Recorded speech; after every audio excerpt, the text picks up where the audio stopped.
Welcome to Senior Strategies. I am your host, Amy Decker, Director of Client Services for Senior Helpers.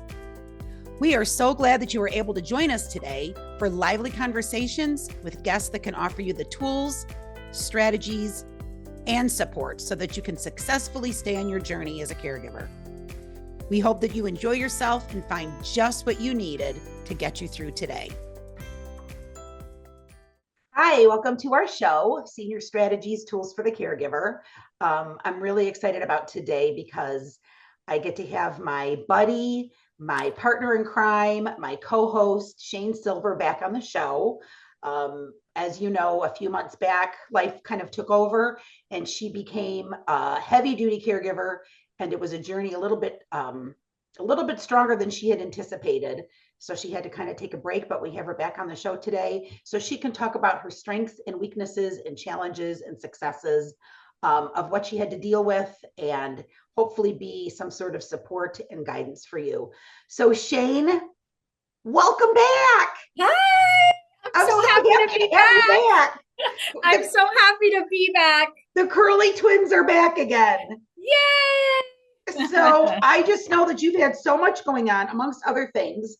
And let's mention too that you're also a sandwich generation. Sandwich generation, yes. So I am caring for 2 children and 2 adult parents. Yeah. So that's an even Steven sandwich for sure. And I know several months back, I think the original focus at the time, I think, was your father. And he was having, so your father has more physical issues, your mother has more cognitive issues. Yes. But your mother is blissfully confused, or your father, because he knows what's going on, this is harder for him and there's more depression and things. So kind of fill us in on when you first had to leave the show and what happened, and what are some of the things, challenges and successes, and right. Okay. So 2024 has been an absolute caregiver roller coaster. It's been a little crazy. So it all started back in February, actually, so almost a year. My parents were living in an assisted living, and they had been in independent care for about 4 or 5 years. And then due to some physical issues my dad he needed more care. And we used that as the perfect time to transition them from independent to assisted living. And it was a perfect timing because my mom was really starting to need more care as well. As you said, my mom has Alzheimer's. She was actually legally diagnosed or medically diagnosed when she was 69, and she is now 79. Wow. So that was considered early onset. Right. So she's been thriving. Was it a quick decline within that 10 years, Shayne? Could you notice from the time she was diagnosed, it was a quick decline or not really? No. Well, at the beginning it was. She kind of took a dive, but then she plateaued for almost 5 years. She was kind of at the same spot. And then after that 5 years, she had a steep decline again. And now it seems to have leveled out. Good. So we're kind of going down, plateau, down, plateau. And from everything I've learned and studied, no 2 Alzheimer's patients are alike. It all depends on how and where it affects the brain and the rate. So we never know what to expect. Right now, she's considered late stage right now. Okay. Which means she can still dress herself. She can still shower herself, but she needs assistance, not because she can't physically do it, but because she doesn't remember the process. Right. She really only at this point recognizes me. Most of the other people in her life and her family, she's at that point where she knows them, but she may not know exactly who they are. And does that include your dad? That includes my dad, yes. Wow, who she sees every day. And that's from day to day. Sometimes she knows exactly who he is. And sometimes I'll make a comment about dad and she looks around like she doesn't know where he is. And he's sitting right next to her. Is she taking any specific medications or infusions for this? She is not doing infusions. When Okay. those came out, she was already too late in the game. Mm-hmm. She is on some medications that we've been actually trying recently just to kind of alter and see if that would help. But she's really, even with me, I was the last person who she really did know. But some days I go in and she knows I'm her daughter. And some days she refers to me as her friend. Aw. Her face does light up when I walk in. Like she knows me, Right. but she doesn't always know how we're related. Right. And like we've also said too, she knows you. She doesn't know you're related, but she knows the way you make her feel. Correct. So it's I that walk warm in, feeling, but she might not remember that's my daughter, but she makes me feel good when I see her. right. I Yeah. walk in and her face lights up and she waves like, come here, hi, Aw. But someone might say, oh, your daughter's here. And she'll say, oh, really? And she'll be looking right at me and not put the two and two together. Uh-huh. Mm-hmm. So I know there are a lot of people refer to different levels, like 1 through 6. I don't know technically where she is, Mm-hmm. but I can tell you as far as who she recognizes where she is, right? Right. Right. So we say she is blissfully happy. She doesn't know what day it is, but she gets up and she's surrounded by people and she's socializing and she's in a great place right now. Yeah. And she gets up and puts her clothes on and jewelry and makeup and gets dolled up for the day for an activity. And if it's just to hang out with her friends, she's Right. happy to do that. Right. I love And that. she's still she was a nurse in a past life. So she likes to take care of people. She likes to Aw. help them set the table, things like that, right? Cute. Boss them Right. around a little bit. Right. But then there's my dad on the other side. And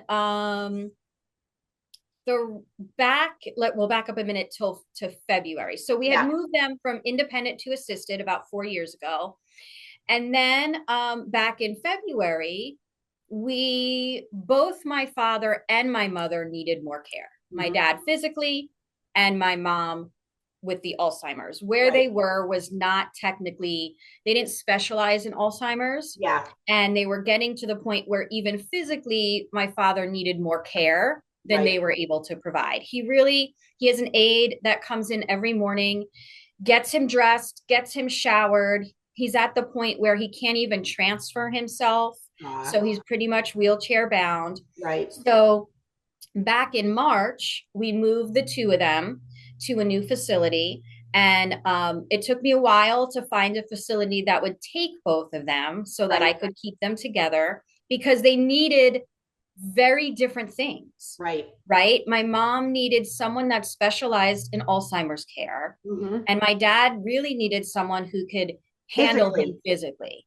And you also wanted them to be together. And many other larger buildings or communities aren't going to put them together. They're going to put them in the building, but they're going to separate them. Where you Correct. found a building, and what's the difference?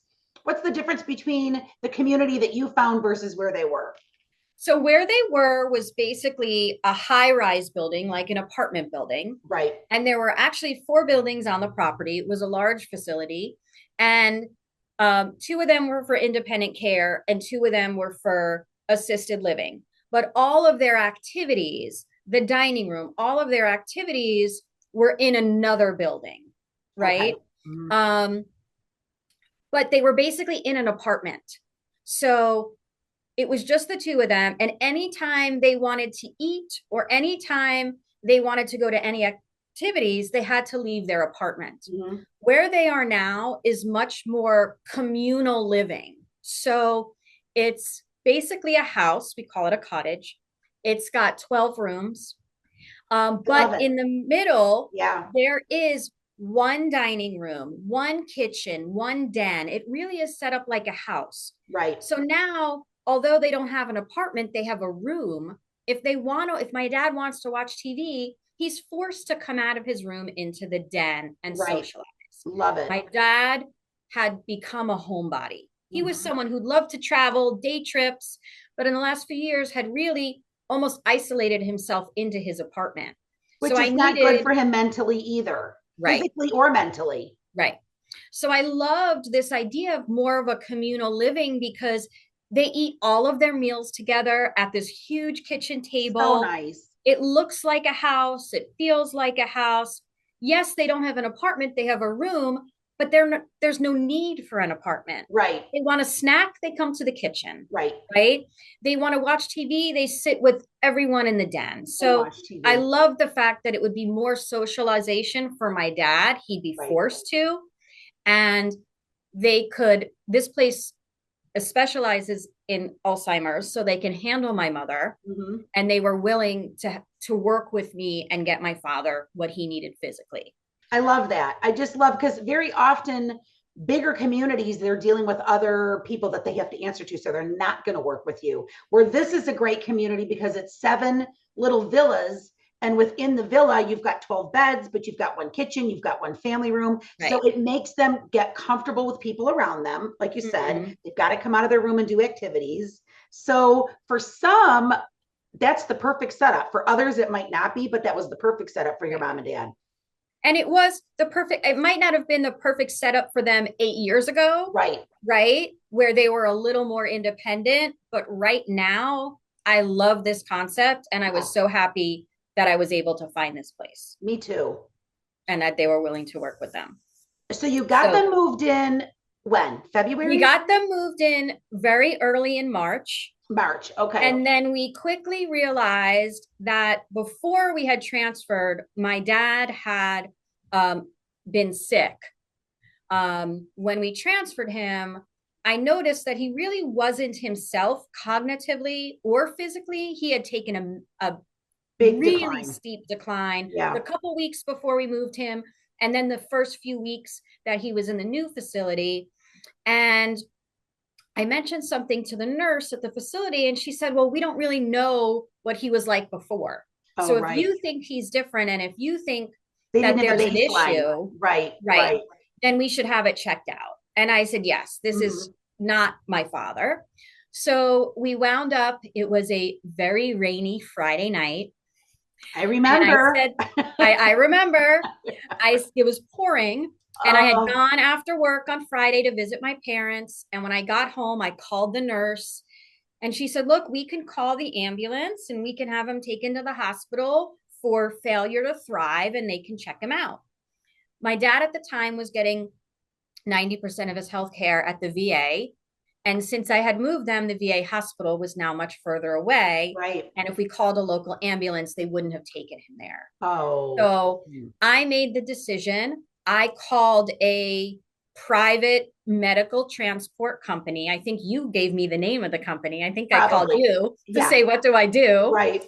And they came and got him, and they took him to the VA. And of course, I followed them up.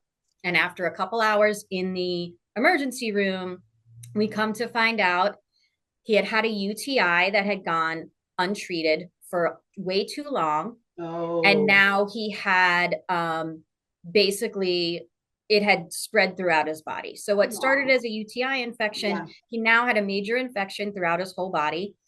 And because of the infection, he wasn't eating.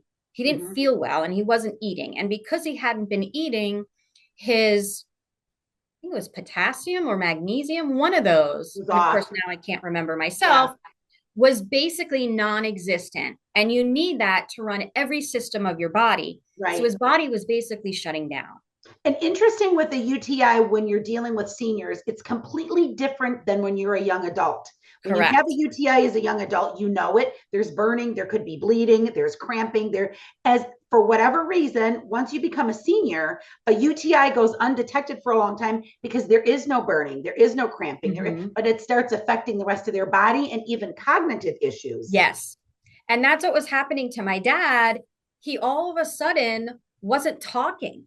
Right. Right. And I had gone there on a Friday afternoon at 3:00, and he didn't even want to get out of bed. He didn't want to open his eyes. Aww. He would talk to me with his eyes closed. Like, this was not my dad. Like, I knew something was wrong. Very wrong. So they checked him in to the hospital, and he was there for 2 weeks while he had to be on IV infusions like 3 times a day to get rid of the infection. They had to redo all of his meds to get all of his levels. Everything had to be, adjusted, kind of put back together. Right.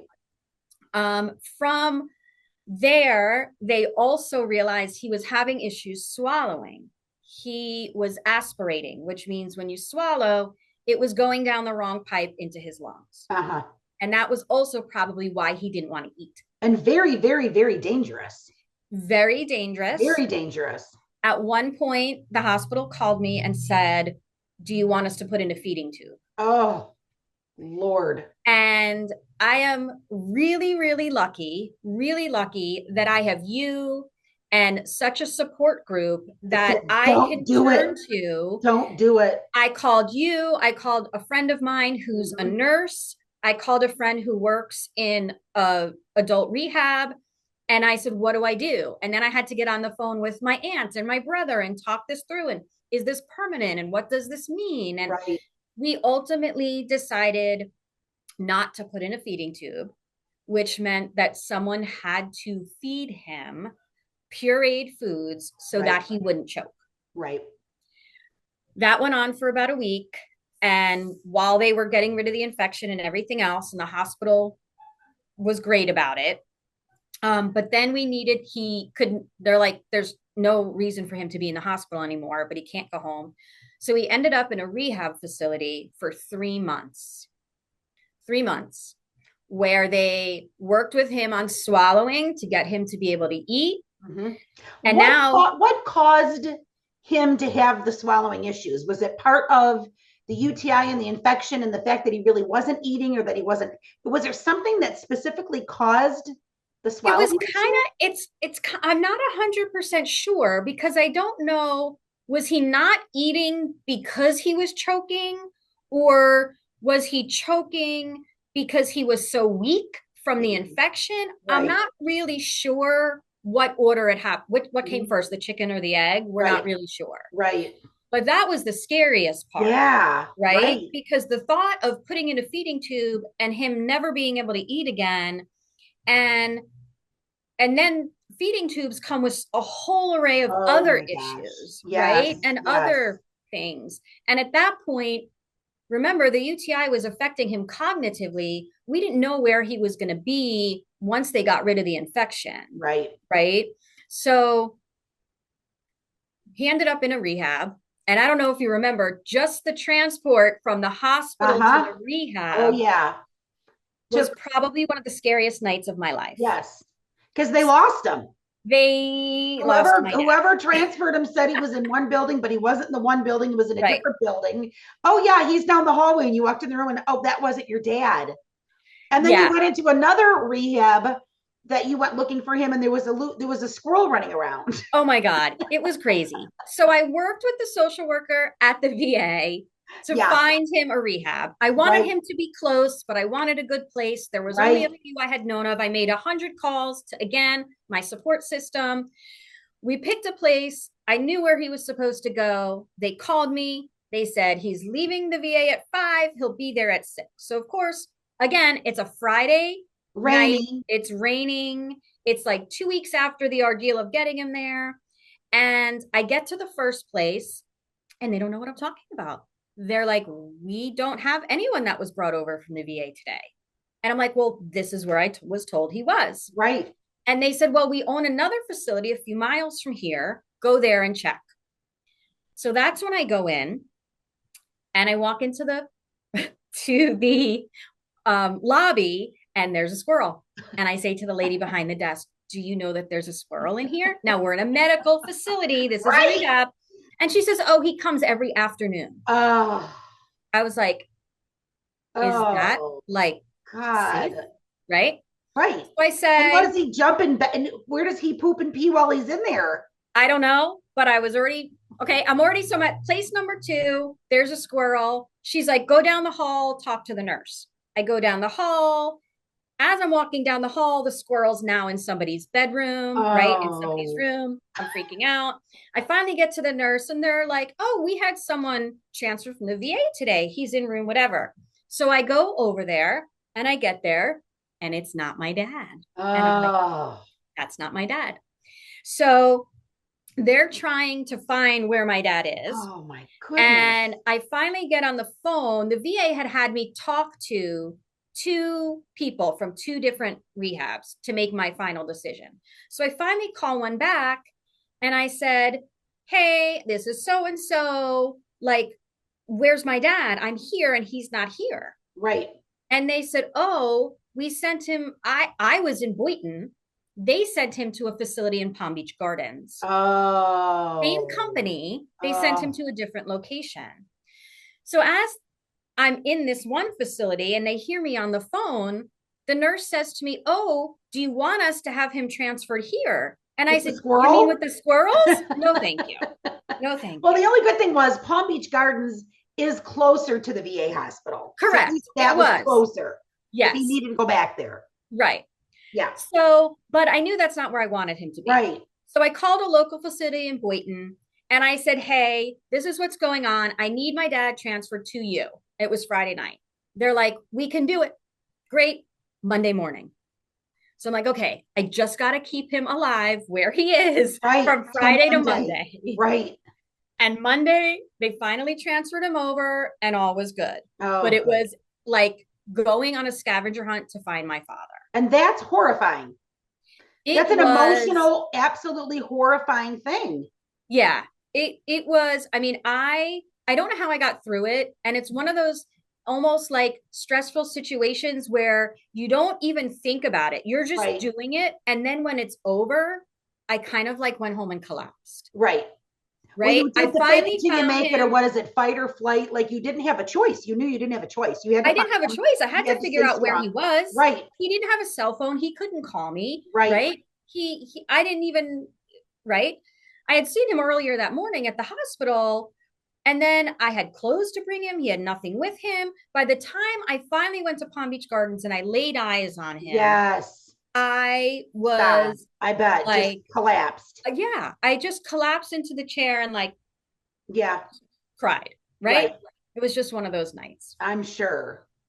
So So, so then you moved him closer to you. right. So we moved him closer to me. He was in a rehab facility. They were working with him on swallowing. Uh-huh. They were trying to get him up out of bed. At this point, he had been in bed for 3 weeks, right? And he So already he's had atrophied at this issues, point so horribly, he probably wasn't even able to stand and pivot or bear right? weight or anything. And before he even went into the hospital, remember he had issues with balance and Right. walking and gait. He was walking with a walker Mm-hmm. before that. Right. So now 3 weeks in bed, they're like, we got to get him up, we got to get him walking, we got to get Because him most eating. communities, most ALFs won't take you. If you can't stand and pivot or bear Right, weight, they won't take you. So right, he had to get strong. right. So it was a long haul. Yeah. It was the rehab facility did great. Good. And I was there 2, 3 days a week, whether it was just for 5 minutes to check in or to Yeah. sit with him for a while or to watch physical therapy or whatever it is. I was on top of it, which you have to be, You have to right? be. Yes. You have to be on top of them. You have to be an advocate because so many of these places, like we've talked about, they're understaffed, they're overworked, and it's not their fault, but they've only got so many eyes, they've only got so many hands and so many Right, hours in the day to take care of these people. So right. you need to be an advocate for those that you love, sadly, but you do. And I wanted to make sure that they were getting him out of bed, Right. right? Because the first couple of days, they're like, oh, they just made me sit on the edge of the bed and wiggle my toes. Well, no, I need to make sure that you can get up and Right. you can walk with your walker. Yes. Or how long is it going to take you to get off pureed food, right? Are you Right. going to be on pureed food the rest of your life? We need Right. to move How this and forward. how old is your dad? He is 81. 81 and your mom's My mom is 79. 79. Okay. So they're not old. No, I mean, they're not. compared to they're really not. That's not that old, either of them. Nope. Nope. So your dad does well. He goes through rehab. He gets to the point where now he can go back. So he is able to go back. However, he is now basically fully wheelchair bound. He He is. cannot Okay. transfer. He cannot stand. We're still working on it. He still has physical therapy 2 to 3 days a week, Mm-hmm. but he's pretty much wheelchair bound. And he's still, an aide comes in every morning, has to get him dressed, has to help him toilet, has to help him shower, all of that. And how does he handle that?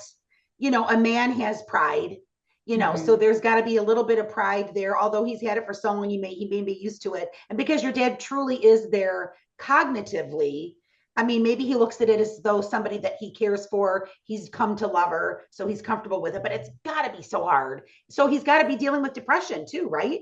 He is he has been depressed for a very long time before we even made the move. You know, he was someone that would get up on the weekends and say, let's take a day trip. Let's go here, let's go there.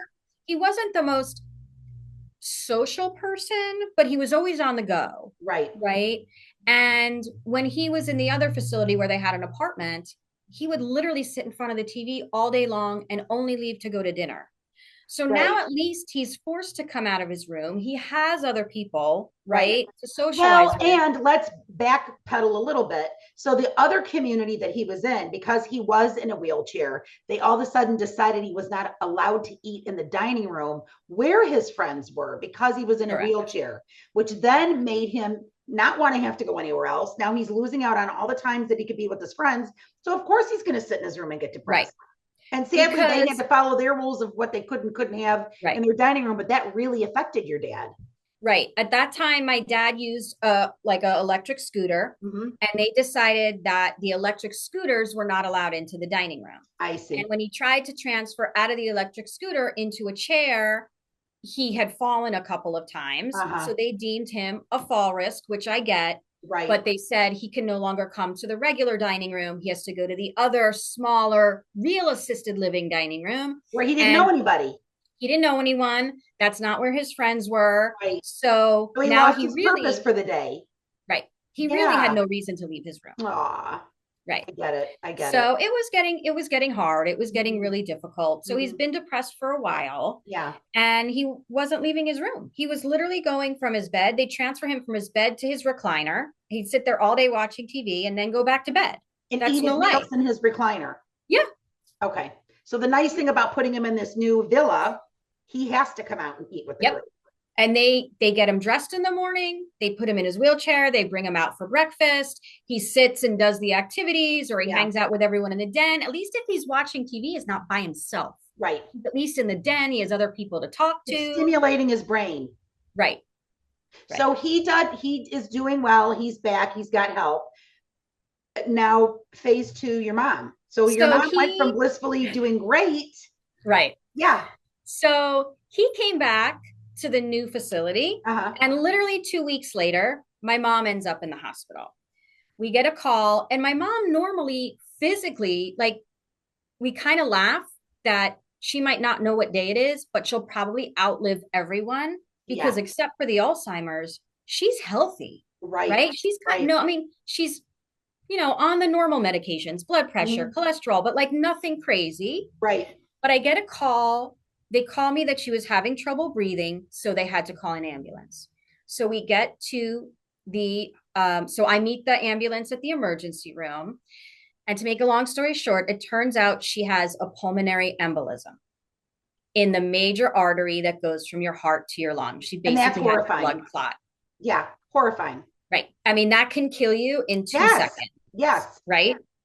So by the time they figured out what it was, because it took a while, because you have to remember that you can ask my mother a question, and as out of it as she is, she either can't really answer you, or ironically, she still tells you what she thinks you want to hear. So she's not really telling the truth. So when you're asking her what hurts or how does she feel, she can't always She's trying to be PC about it too, probably. Exactly. She can't always verbalize. And I had to explain to all the doctors that she's late stage Alzheimer's. You have to take what she says with a grain of salt. So they sent her for a bunch of tests, wound out, she had this embolism. So I literally had been at the ER all day. I went home to grab clothes because I knew we were going to be there overnight. And of course, the minute I get home, the doctors call me, and there's 3 doctors on the phone. And I said, hold on, let me get my brother and my aunt on the phone. We all have to make these decisions together.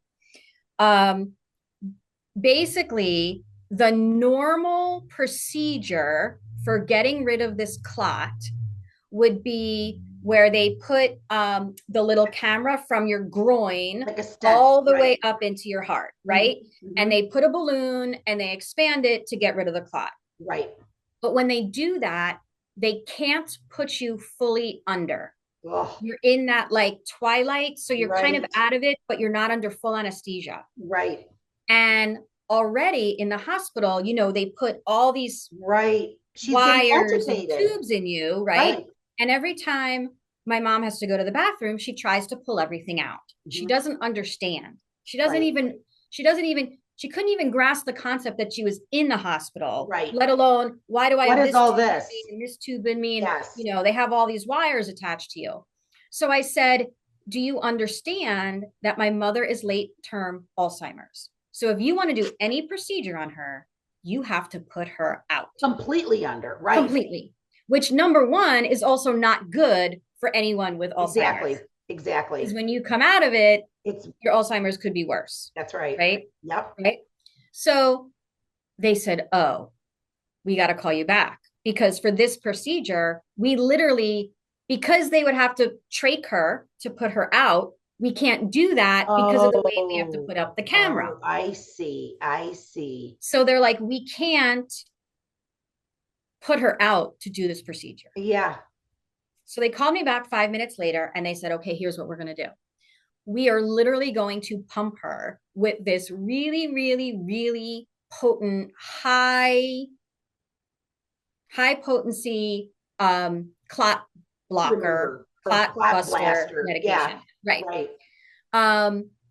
She's got to be on it for 48 hours. And then we retest her and we'll see if it broke everything up. Right. So she was going into the ICU. Right. Yeah. And I said, if that's what we have to do, that's what we have to do. Because the other option's not an option anymore. Right. It's not. So they move her up to the ICU. I snuck in to the ICU and luckily the nurse let me stay overnight with her. On you. Good. So when I explained to them what was going on and that she had Alzheimer's and that she doesn't understand where she is, right? And again, anytime she had to go to the bathroom, she was trying to pull everything out, right? And you don't want her. And I think at one point, or maybe at that point, you were thinking of calling senior helpers to have an aide come in and stay with her. But because she was in ICU, I don't think they allowed a senior helper. So actually, I called you, I think the very next morning. Yeah. Because I knew there was no way she could be alone. Right. Right. And I couldn't be there 24/7. Right. So yes, senior helpers sent someone over who sat with her. I came back for a few hours during the day, a few hours at night. Cords and wires out. Yes. Yeah. So she was in the hospital. And then during that time also, they had to put her on a catheter. Oh. So then we had to try to train her that she didn't have to get up. Oh, right. She went to the bathroom because this clot buster was so strong that if she had fallen, she could bleed to death internally. Oh, wow. So try explaining to someone who doesn't even know what day it is that you don't have to get out of bed to go to the bathroom. Right. If you feel like you have to go, just go. Go. Right. As out of it as she is, she knew you go to the bathroom when you have to pee. Isn't that something? Oh. Right. So that was very difficult. I bet. Yeah. And it gets better because so after a week, I think it took about a week because they did the clot buster. It worked, but they found some other stuff that was going on. So they decided to fix that while she was there. And then I think she was in the hospital about a week. And then she had to go to rehab because now she's been in bed for a week, not walking. And they want to make sure she's not. But the clot buster worked. Clot buster worked. Good. Yes. I mean, that's good to know that such a procedure can, good. Yeah. So that worked. So she gets moved to rehab. I still needed someone with her 24/7. You guys stayed with her. Right. Because even though she was in rehab, there's not someone with her all the time.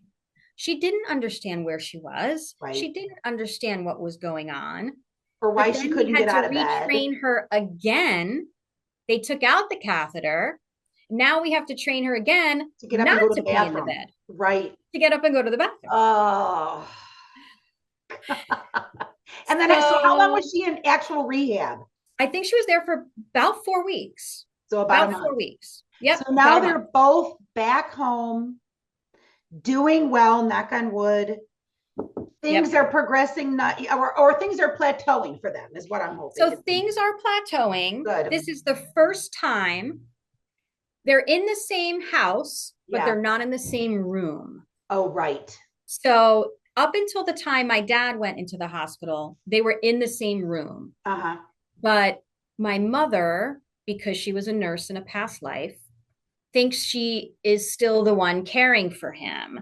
And she was making it very difficult for the real nurses and aides to care for him. She wanted to take over.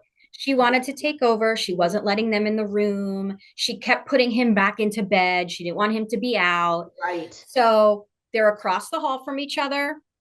So they sleep in separate rooms, but they still have all their meals together. Good. Yeah. Yeah. So during all of this, so you're dealing with all of this on your own. You're reflecting so often, probably as you lay in bed at night before you go to bed, or in the middle of the night, or just sitting in the room with your mom and dad. How did this happen? How does this happen? Your mom's got some cognitive issues. I believe your grandmother. My grandmother, my mom's mom, she also had dementia, but very, very much later in her life, was not diagnosed until her 80s. And we believe it really started when she had a hip replacement and she was under anesthesia for 6 hours. Yeah. And they do say that. And she never that if it's going to rear its ugly head, it's usually going to be around that point when that happens. Yeah. So while you're reflecting just on your mom and your dad, then what were some of the decisions that you decided to make? So first of all, it's hard. I do have a brother and an aunt who are around for me to bounce things off of, and I can call when I need a second set of hands, but I am their power of attorney and I am their healthcare surrogate. Yeah. So when it comes down to it, I have to make the decisions. Do they go to the hospital? Do they do the test? Do they do the procedure? What happens next? Where do they go? Like, that all falls to me. And it's scary. Am I making the right decision? Am I not? Like I said before, luckily I have a support group and I know people like you and others who work in this world and have these experiences and can help me and guide me. But every journey is different and every solution is different and every success and failure is different. And on top of that, you've got one that's graduating college. You've got one that's in high school, or Is she in high school? 8th grade, not even high school yet. So you've got their successes, their achievements that have to be recognized. You have a marriage. You've got a full-time job doing what you're doing. So juggling all of those things at the same time has got to be mentally and emotionally and spiritually taxing. It is. It's very exhausting. I run a business. I have children I have to deal with, a husband, you name it, right? And it's a lot. And, I have to, unfortunately, sleep with the phone next to my bed because I don't know when I'm going to get a call. Because you're on call at all times. I'm on call 24/7, right? My mom can't go to the emergency room by herself. Right. Even my dad now is starting a little bit to see some cognitive decline. So it's very taxing. It's very stressful.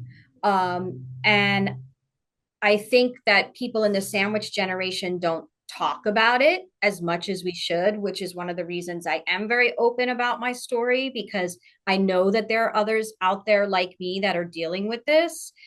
And the scarier part to me is I always say, what if someone doesn't have a me, right? What if someone doesn't have advocate, a kid, a child, a spouse, a sibling, someone to advocate for them? Because even at the beginning, 10 years ago, when my mom was diagnosed, all the things we went through with Medicare and Medicaid and health insurance and doctors, my parents could not have navigated that.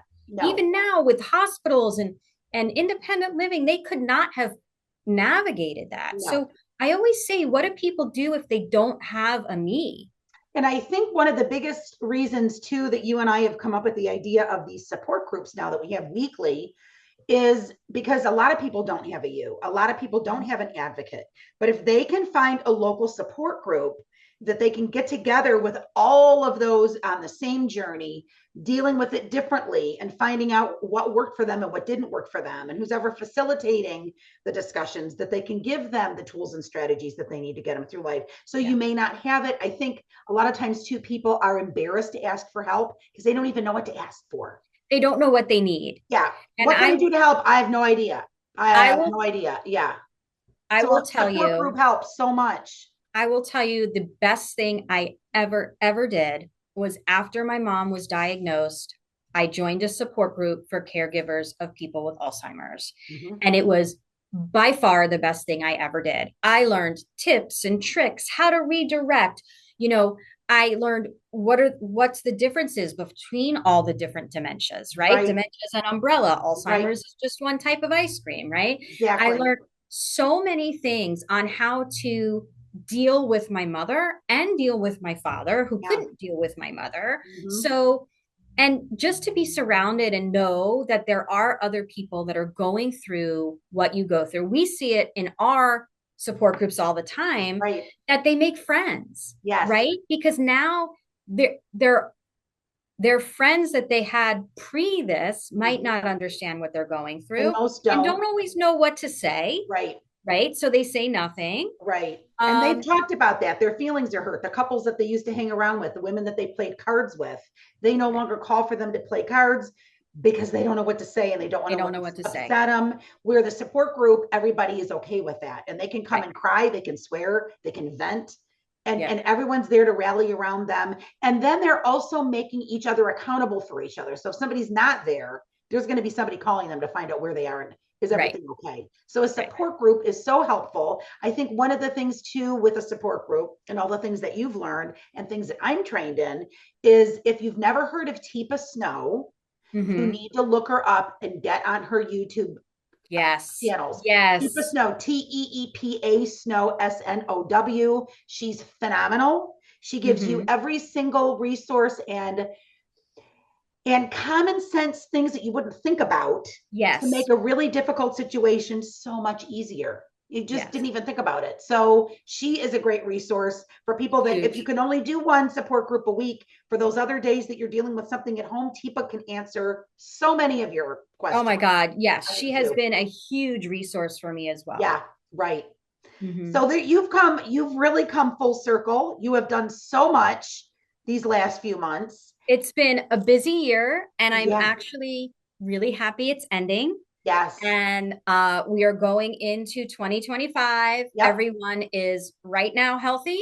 Good. They are both back at the facility and I haven't gotten a phone call in 2 weeks. I still check in on them 2-3 times a week. I'm still there.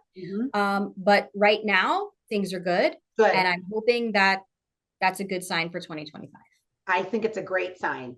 And I look forward to just having you on periodically to keep us posted on what's going on, because you have a whole nother journey that you're kind of dealing with right now that we'll talk about more, but give a little appetizer. Okay. So, because I have a family history, my mother and my grandmother have both had a form of dementia.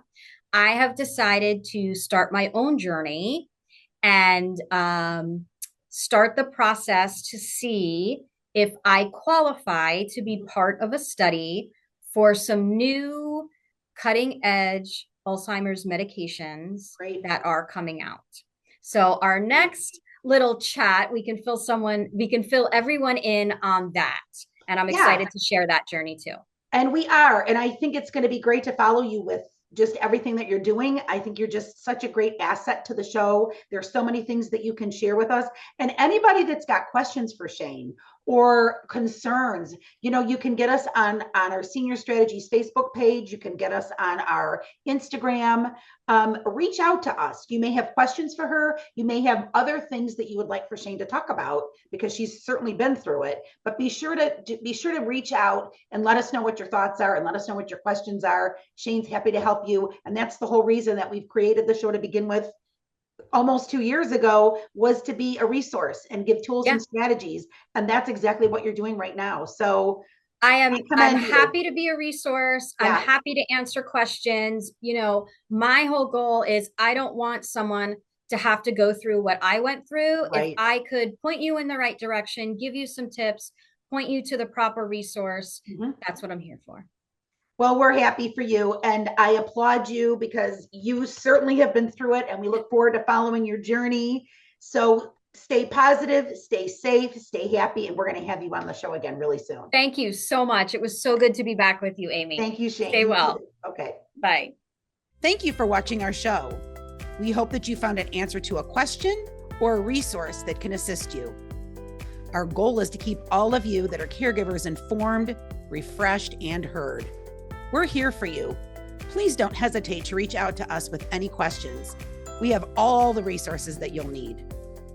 Please follow us on our Facebook and Instagram pages for the up-and-coming shows and events and support groups. Thank you for joining us, and thank you for your support.